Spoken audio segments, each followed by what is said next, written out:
As she sat watching the world go by, something caught her eye. It wasn't so much its color or shape, but the way it was moving. She squinted to see if she could better understand what it was and where it was going, but it didn't help. As she continued to stare into the distance, she didn't understand why this uneasiness was building inside her body. Let me tell you something about love, real love, the kind of love that shows up when it's inconvenient, the kind that listens even when it's tired, that protects even when it's scared, the kind of love that gives more than it takes. That's the kind of love every child deserves. But when you're raised by someone who wears a mask, someone who looks in the mirror and only sees themselves, love gets lost in that reflection. See, when a narcissist has children, those children don't get raised, they get used. They don't grow in love, they grow in confusion. Because to a narcissist, their child isn't a person, they're a prop, a tool, an extension of their ego. And that right there is the beginning of the pain. When someone is locked in the prison of their own self-importance, they don't see you, they only see what you can do for them. That child could be crying for attention, begging for affection, desperate for just a moment of being seen, but it won't matter because the narcissist doesn't recognize pain unless it's their own. They'll tell that child they love, but that love is conditional. Conditional on obedience, conditional on admiration, conditional on performance. And love that comes with conditions, that ain't love, that's control. You ever seen a child try to earn love that should have been freely given? It's heartbreaking. That child will jump through hoops, shrink themselves down, dim their light, just to be accepted by a parent who never truly wanted to love. They wanted to be worshiped. A narcissist doesn't nurture their child's individuality, they compete with it. They get threatened by their child's strength, their independence, their spark, and instead of fanning the flame, they try to snuff it out. Why? Because the spotlight has to stay on them. In the narcissist world, there's only room for one star and everybody else. They're extras in the movie of their life. That child could be a mirror, reflecting back all the things the narcissist doesn't want to face. Their flaws, their failures, their unmet dreams. And instead of dealing with their own demons, they'll project them. They'll blame the child, shame the child, use the child. It's a cycle that leaves deep, invisible wounds. Because the child starts believing that love must be earned, that their worth is tied to their performance. They grow up second-guessing themselves, apologizing for their existence, searching for validation in all the wrong places. And that ain't by accident. That's by design. A narcissist doesn't want a strong child. They want a loyal one that stays small, one that never questions, one that keeps feeding the fragile ego of the parent. And here's the cold truth. The narcissist is incapable of seeing their child as a separate person. They don't value boundaries, they bulldoze them. They don't honor feelings, they dismiss them. They don't apologize, they justify. You bring them pain and they'll say you're too sensitive. You confront them with truth and they'll say you're attacking. You cry and they'll roll their eyes. You shine and they'll find a way to dim you because everything is a threat to a narcissist's sense of control, even love. Real love requires vulnerability, sacrifice, humility, and a narcissist doesn't do any of that. They see love as a transaction, not a commitment. They give just enough to keep you hooked, but never enough to set you free. You know what's worse? The confusion, the mental tug of war.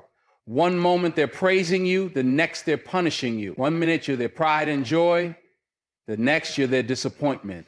That emotional roller coaster, it's not love, it's manipulation. It keeps the child guessing, performing, doubting, pleading. That's not how you build a soul, that's how you break one.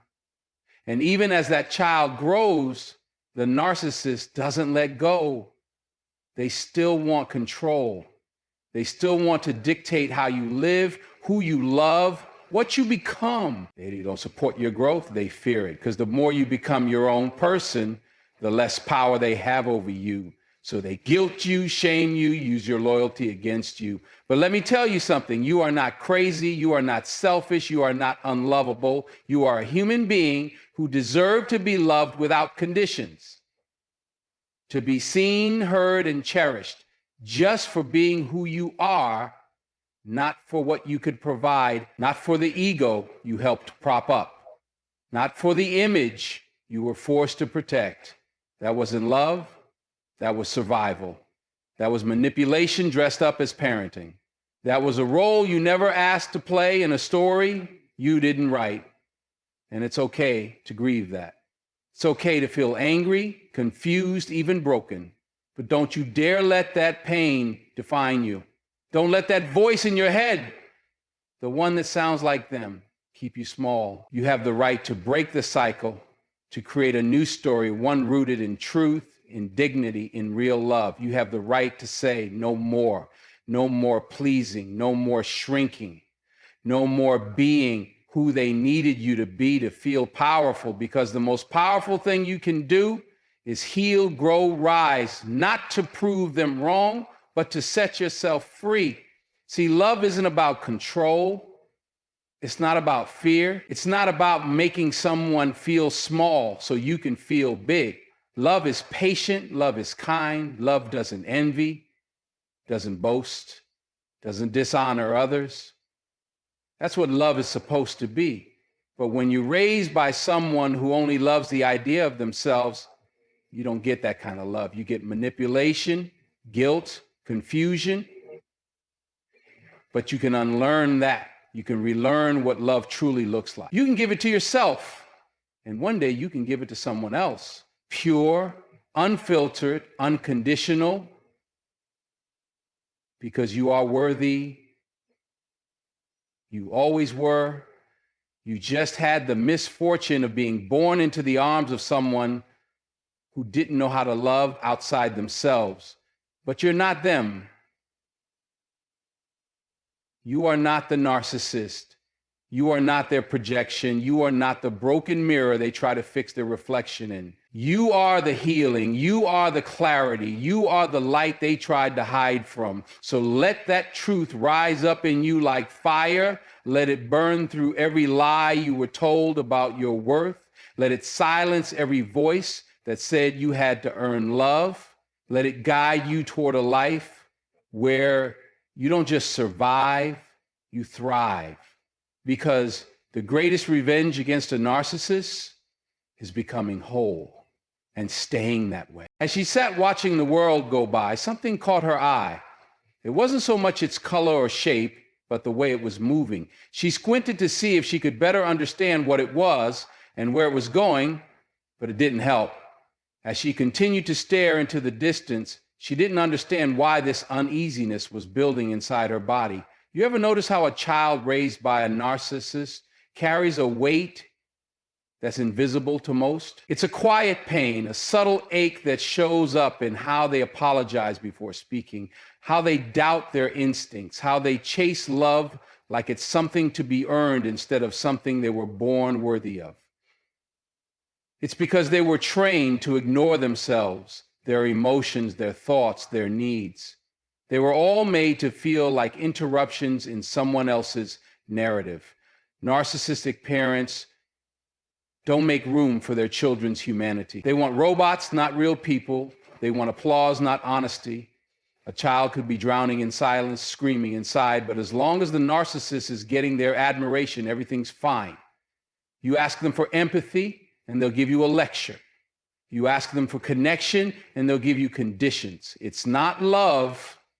It's emotional starvation dressed up in the costume of parent. See, love is supposed to be a safe place, a home within a home. But with a narcissist, love becomes a maze, a game of hot and cold. They make you feel like you're walking on eggshells, never knowing which version of them you'll get. And that's not an accident. It's control. They want to keep you disoriented so they can stay in power. They don't want you grounded, they want you dependent. They don't want you confident, they want you craving approval. And the moment you start to wake up, the moment you start asking questions, setting boundaries, speaking truth, they flip the script. Now you're the problem. Now you're ungrateful. Now you're selfish. Because in their world, anything that challenges their control is a threat. And that includes your healing. But don't be fooled by the charm. Narcissists can be the most charismatic people in the room. They know how to play the part. In public, they're the perfect parent, smiling, polished, saying all the right things. But behind closed doors, it's a different story. The affection disappears. The manipulation starts. The child becomes the scapegoat for their frustrations. One minute they're love bombing you. The next they're tearing you down. That whiplash isn't love. That's emotional abuse. And what makes it even more painful, the world often doesn't believe the child. They look at the narcissist and see success, style, status, but they don't see the fear, the shame, the mental gymnastics that child goes through just to feel a sliver of peace, because narcissists are masters at image. It's all about how things look, never how things are. They'll use religion, culture, tradition, whatever tools they can find to justify their control. Honor your parents, they'll say, but honor doesn't mean surrender. Doesn't mean allowing yourself to be gaslit and diminished. That child is taught that obedience is love, that silence is respect. But all that really does is train them to ignore their voice and follow someone else's dysfunction. They'll weaponize your emotions too. If you cry, you're dramatic. If you speak up, you're disrespectful. If you distance yourself, you're ungrateful. It's always about them, always. Their pain, their image, their feelings. Your needs, irrelevant. Your wounds, inconvenient. And so the child learns to suppress, to shrink, to perform. But a child shouldn't have to perform to be loved. They shouldn't have to censor themselves to be accepted. Real love is expansive. It lets you grow, stumble, question. It celebrates your individuality. It doesn't compete with it. But narcissists don't raise children. They raise mirrors. And the moment the reflection doesn't flatter them, they shatter it. And still the child loves them. Still they hope. Still they try, because children are loyal to a fault, even when it hurts. Even when it scars, they keep reaching, keep waiting for that moment when the parent sees them, finally sees them. But with a narcissist, that moment rarely comes, because they're not looking at you, they're looking at themselves. And that's the tragedy, because that child grows up into an adult who doubts their worth, who flinches at kindness, who second guesses love, because their blueprint for connection was built on fear, not safety, on performance, not presence, on confusion, not clarity. But here's the truth they were never told. They didn't fail to be loved. They were just born into the arms of someone who didn't know how to give it. And that's not their fault. It was never their fault. The failure was never theirs to carry, yet they carry it anyway. In their relationships, their work, their self-talk, they become overachievers or people pleasers. They become the peacemakers, the fixers, the ones who never rest. Because they were taught that rest is weakness, that stillness is danger, that their value is tied to their usefulness. But none of that is true. Their value isn't in what they do, it's in who they are, and who they are is enough. It's time to unlearn the lies, to peel off the labels that were never yours to wear, to stop chasing love from people who don't have the capacity to give it. Because healing doesn't come from proving your worth to the narcissist. It comes from reclaiming it for yourself. You are not too much. You are not too sensitive. You are not the villain in their story. You are the survivor, the truth bearer, the one who saw the storm and still found a way to rise. And yes, it's hard. It's hard to grieve the parent you needed but never had. It's hard to accept that the apology may never come. The accountability may never happen. The change may never arrive. But your healing isn't dependent on their change. It's dependent on your decision. Your decision to choose truth over denial, freedom over obligation, wholeness over performance. You can break the cycle. You can become the parent you never had to yourself. You can learn how to speak to yourself with kindness, how to sit with your emotions without judgment, how to love without fear, without conditions, without strings attached, because you know what love looks like now.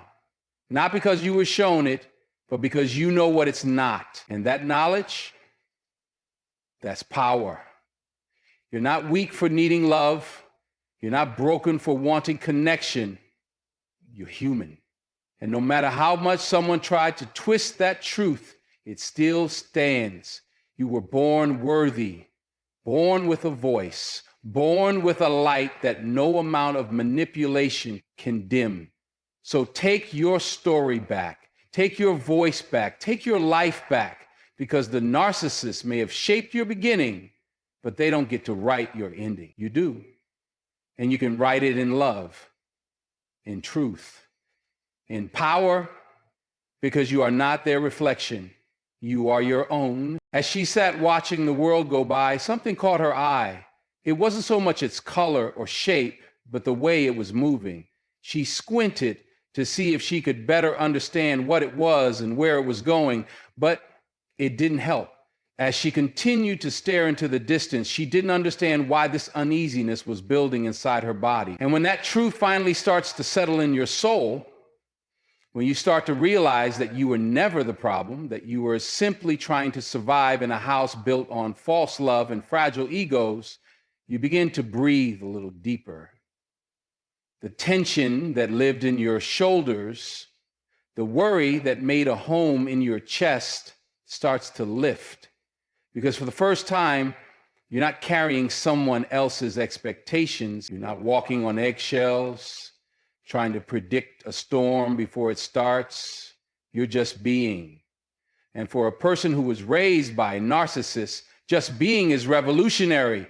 But the road to that freedom, it's messy, it's lonely, it's full of grief that doesn't always make sense. You'll miss someone who never really saw you. You'll mourn a connection that was never real. And that's confusing, it's painful. Because how do you grieve a fantasy? How do you let go of the hope that one day they'll wake up and finally say, I see you, I love you, you didn't deserve that? But healing means accepting that moment may never come and learning how to give yourself the love they never could. You see, narcissists are stuck in their own world, a world where empathy is a weakness and control is the goal. They don't want connection, they want compliance, they don't want partnership, they want possession. And when their child begins to grow, to think for themselves, to question the system, it's a threat to that control. So the narcissist tightens their grip, they shame, they manipulate, they gaslight, they twist reality until the child doubts their own memory, their own heart, their own sanity. And that's the real damage. Not the yelling, not the silence, not even the manipulation. It's the way it makes the child question themselves constantly. They wonder if they're too emotional, too dramatic, too difficult, but they're not. They're just human. And humanity is the one thing a narcissist refuses to honor. Because if they honor yours, they'd have to face their own. They'll use everything in their power to maintain the illusion. Guilt trips, silent treatments, passive-aggressive comments, triangulation with siblings or other family members. It's all a strategy to keep you unsure of yourself and loyal to them. Because the minute you gain clarity, the minute you stand in your truth, they lose control. And that terrifies them. So instead of growing, they manipulate. Instead of listening, they lecture. Instead of nurturing, they neglect. And the child, they keep trying, keep hoping, keep bending until one day something breaks. Sometimes it's the body, sometimes it's the spirit, sometimes it's both. But even then, the narcissist won't see it. They'll say you're too sensitive. They'll accuse you of overreacting because taking responsibility would mean looking in the mirror. And narcissists don't look in mirrors to see themselves. They look to admire a curated image, and if you show them something real, they'll smash the glass before they ever face it. But here's the powerful part. You don't need their validation to heal. You don't need their apology to rise. You don't need their recognition to reclaim your life. Because healing is something you can do with your own two hands. It starts when you speak the truth, even if your voice trembles. It begins when you say, "This happened, it hurt, and it wasn't my fault."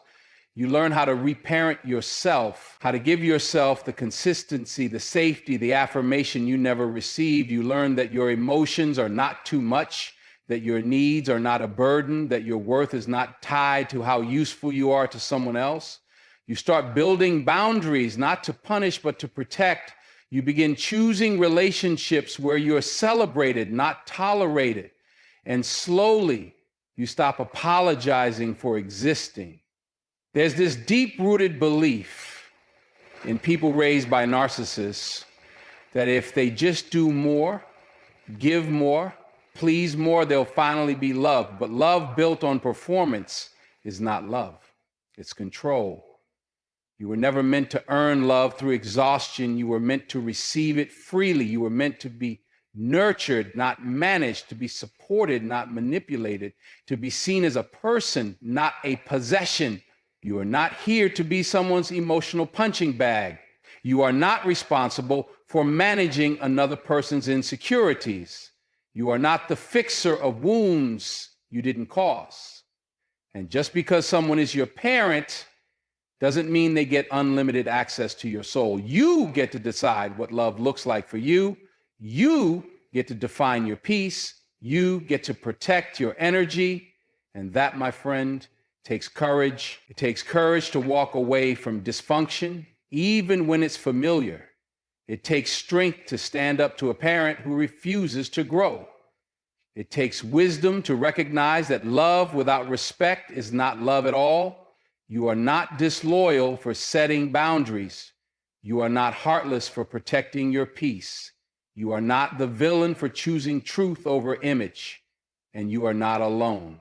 There are so many others walking this same path, people who have cried the same tears, carried the same confusion, fought the same inner battles, people who know what it's like to feel invisible in their own home, who know the pain of hearing, "I love you," but feeling emptier with every word, who know that being raised by a narcissist doesn't just hurt, it shapes you, but it doesn't have to define you. You can be the one who chooses love without manipulation, presence without pretense, empathy without ego. You can raise your own inner child with tenderness. You can stop the cycle right here, right now, because you see the game now. You've named it. And when you name the thing that once controlled you, it begins to lose its power. So yes, it's okay to be angry. It's okay to be hurt, but don't stop there. Don't build your home in the pain. Let it be the fire that forges your strength, not the prison that keeps you bound. Let the wounds become wisdom.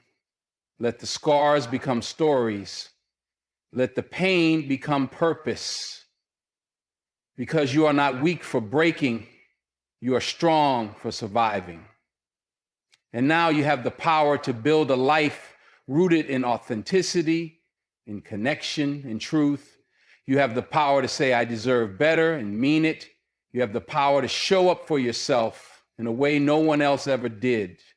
And with each step, each boundary, each act of self-love, you heal. Not perfectly, not all at once, but deeply, truthfully, powerfully. Because you, my friend, are not the reflection of their brokenness. You are the reflection of your own light. As she sat watching the world go by, something caught her eye. It wasn't so much its color or shape, but the way it was moving. She squinted to see if she could better understand what it was and where it was going, but it didn't help. As she continued to stare into the distance, she didn't understand why this uneasiness was building inside her body. So if no one's ever told you this before, let me be the one to say it.